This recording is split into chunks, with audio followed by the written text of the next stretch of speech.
ঠাকুর, তুমি এখনো জেগে আছো? এতটা রাত হলো। তুমি অসুস্থ, তাই তোমাকে দেখতে এলাম। বস বস ঈশ্বর, বস। রাত জেগে আর কাজ করতে হবে না, তুমি একটু নিশ্চিন্তে ঘুমাও দেখি।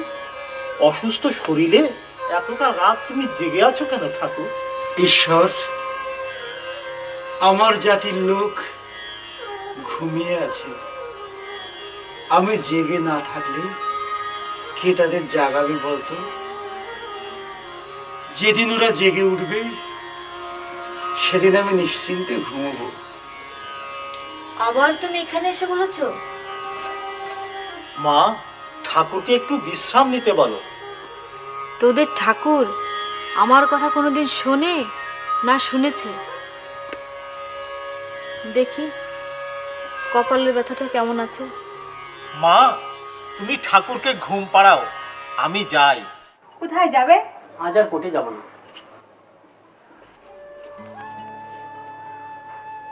কেন কোর্টে যাবে না কেন? সবে তুমি ওকালতি শুরু করেছো, মক্কেল বাড়ছে, আয় হচ্ছে, এখন যদি কোর্টে না যাও?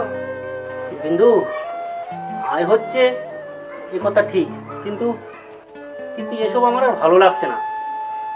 দোষীকে নির্দোষ, নির্দোষীকে দোষী সাজিয়ে রোজগার হচ্ছে এ কথা ঠিক, কিন্তু আমার মনে হচ্ছে আমি যেন তোমার মতো অপরাধ করছি। তোমার তোমার শুধু না বাড়াবাড়ি। আরে বাপু, এ ব্যবসা তো এরকমই, এরকম করলে কি আর হবে? কোনো কথা নাই, তুমি কোর্টে যাও, যাও বলছি। না বিন্দু, আজ একবার ওরাকান্দি ঠাকুর বাড়ি যাবো। ঠাকুর বাড়ি কেন? ওরাকান্দি ঠাকুর বাড়ি যাবে কেন? ওরা খুব করে ধরেছে, বিশেষ করে গোপাল সাধু বলেছে গুরুচাঁদ ঠাকুরের লীলা মাহাত্ম্য লিখতে। আমি তো সব জানি না, তাই ভেবেছি মাঝে মধ্যে ঠাকুর বাড়ি গিয়ে সব জেনে নেব। গোপালের খপ্পরে পড়েছি, উনি বলেই দিয়েছেন এই মহানন্দ হালদার ছাড়া আর গুরুচাঁদ চরিত্র কেউ লিখতে পারবে না। কিন্তু গোপাল সাধুর কথা তুমি কি লিখবে? বাবার মুখে শুনেছি উনি নাকি যৌবনে দস্যু ছিলেন, তাহলে তুমি গোপালকে সাধু থেকেই লিখবে? শোনো বিন্দু, যদি লিখতেই হয় তাহলে সাধু থেকেই আমি গোপালকে গুরুচাঁদ চরিত্রের মধ্যে নিয়ে আসবো। তুমি জানো না বিন্দুবাসিনী, গোপালের মতো ত্যাগী পুরুষ, মহান ভক্ত, দানশীল মানুষ এই জগতে বিরল। আমার দৃষ্টিতে উনি শুধু মানুষ নন, সোনার মানুষ। বেশ, তুমি যা ভালো বুঝবে তাই করবে, কিন্তু আমার একটা কথা।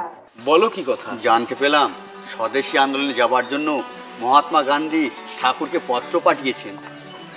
শুধু গান্ধীজি নয় গণেশ, স্বদেশীতে আমার জাতির লোককে মাতিয়ে তোলবার জন্য ওই সুরেন্দ্রনাথ বন্দ্যোপাধ্যায়ও আমায় পত্র লিখেছেন। আমি অবশ্য ওদের উত্তর লিখে পাঠিয়েছি যে আমার জাতির লোক তোমাদের ওই স্বদেশী পালকিতে চড়বে না, ওতে তোমরাই চড়ো। সত্যি তাই, স্বার্থ সিদ্ধির জন্য আজ ওরা মিষ্ট ভাষণ দিচ্ছে, কিন্তু দুদিন পরে অচ্ছুত বলে গালি দেবে। No, no, no, no, never, never, brother, untouchable. অচ্ছুত বলিয়া আর কেহ তোমাদিকে গালি দিবে না, চণ্ডাল বলিয়া আর কেহ তোমাদিকে সম্বোধন করিবে না। No, never, never. Census commissioner mister Gait চণ্ডাল ওয়ার্ড সংশোধন করিয়া নমাজ ওয়ার্ড লিস্টেড করিয়েছে। মিস্টার ঠিক হ্যাঁ, ঠিকই। আজ আমাদের কি সৌভাগ্যের দিন মিট, একমাত্র তোমার দয়াতেই আজ আমরা চণ্ডাল গালি থেকে মুক্ত হলাম। না না না, আমার দয়া কোথা কেন বলছেন? এই সমাজটা কিছু লজ্জে শাসে করুণা আর মিস্টার ঠেগারে কৃপা আছে। তুমি অস্বীকার করলেও আমি তো জানি মিট, এই সমস্ত তোমার কৃতিত্ব। তুমি অ্যাঞ্জেল অর্থাৎ দেবদূত, তুমি ঈশ্বরের প্রেরিত দূত, তোমার অসাধ্য কিছুই নেই মিট। না না না না, হে আপনি কি বলতেছেন মিস্টার ঠেগা? হে আপনি কি বলতেছেন? এজেল তো আপনি আছেন, তাহা আপনার মুখ হইতে এইবার যে কোটা বাই রইল তাহা কর্মে রূপান্তরিত হইল। আসি মিস্টার ঠেগা, আমাকে একবার সাইডে যাইতে হবে। আপনার এই ব্যাপারটা লইয়া আমাকে ওয়ান মান টেনশন বকাইতে হইয়াছে। Thank you, my brother. All you. All thank you.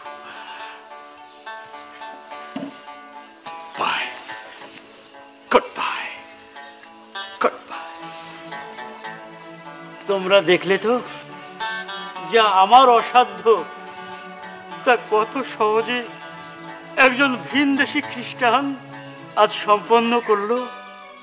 কিন্তু ঠাকুর, আমরা বলবো যা কিছু হয়েছে সব তোমার জন্য। তুমি না থাকলে মিট সাহেব কি এগিয়ে এসে এতখানি করতো? সত্যি তাই, দীর্ঘদিনের মহা অভিশাপ এ চণ্ডাল গালি আজ তুমি ঘুচিয়ে দিয়েছো ঠাকুর। ওগো ঠাকুর, তোমার এই দয়ার দান যুগে যুগে সোনার পাতায় লেখা থাকবে। আমরা এক্ষুনি ছুটে যাব গ্রামগঞ্জে, শহর নগরে, চিৎকার করে সকলকে ডেকে বলবো, ওরে ছুটে আয় ঠাকুর বাড়িতে, দেখে যায় সোনার মানুষটাকে, তিনি আমাদের জন্য কি অসাধ্য সাধন করেছে। তোরা প্রাণ খুলে একবার ঠাকুরের উদ্দেশ্যে গেয়ে ওঠ।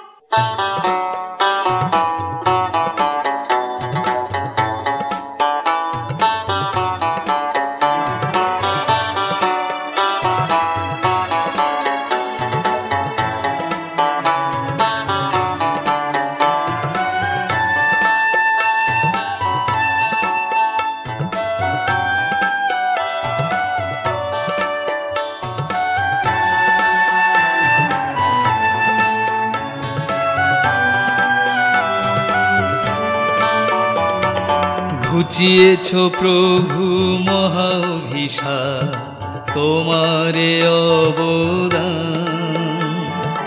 লেখা রবে স্বর্ণপাতে। ঘুচিয়েছ প্রভু মহাভিশাপ, তোমারে অবদান লেখা রবে স্বর্ণপাতে। ঘুচিয়েছ প্রভু মহাভিশাপ, তোমারে অবদান লেখা রবে স্বর্ণপাতে।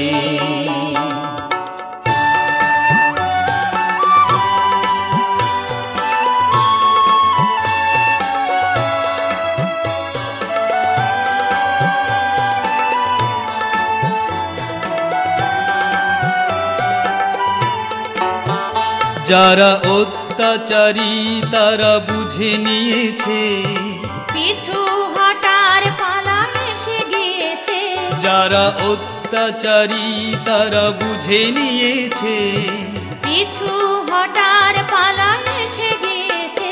দেখো পরাজিত তারা তব হাতে, দেখো পরাজিত তারা তব হাতে। তাই মুক্তি সূর্য ওঠে নতুন প্রাতে। ঘুচিয়েছ প্রভু মহাভিশাপ, তোমারে অবদান লেখা রবে স্বর্ণপাতে। ঘুচিয়েছ প্রভু মহাভিশাপ, তোমারে অবদান লেখা রবে স্বর্ণপাতে।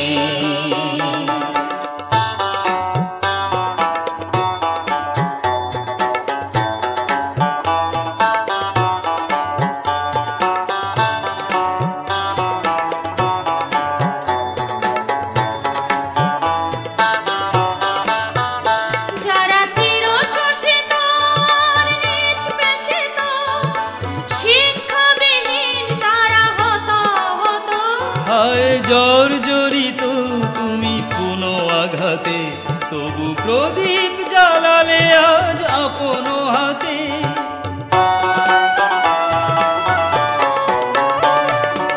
এসেছিলে তুমি তাই রক্তিম আলো, দিকে দিকে ওঠে জ্বলে ঘুচিয়ে কালো।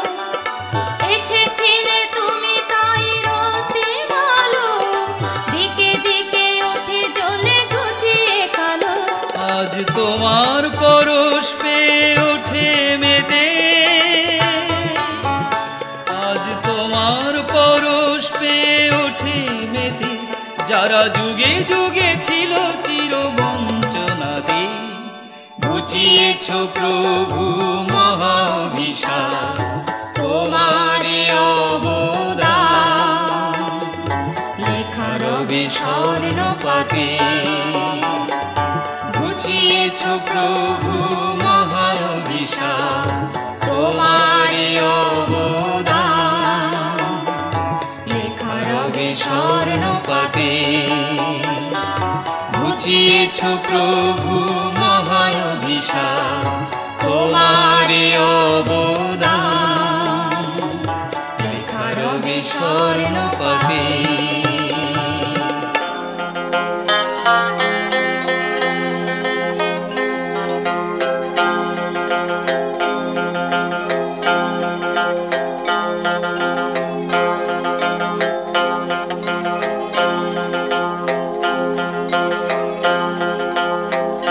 তাহলে মেঘ, এবার সত্যিই তুমি দেশে চলে যাচ্ছ?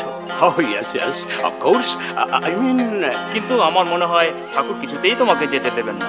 আমি গতকাল ওরাকান্দি গিয়েছিলাম, ঠাকুর যা বললেন তাতে কিছুতেই তোমাকে ছাড়ছেন না। দেখো গিয়ে দেখো কি বলে। বল, কি বলবি? তোর নামই তো তিন করি, তাই মেয়েটিকে। ওর নাম মালঞ্চ। ওকে আমি ভালোবাসি ঠাকুর, ওকে আমি বিয়ে করে সুখী হতে চাই। বেশ তো, ভালো কথা।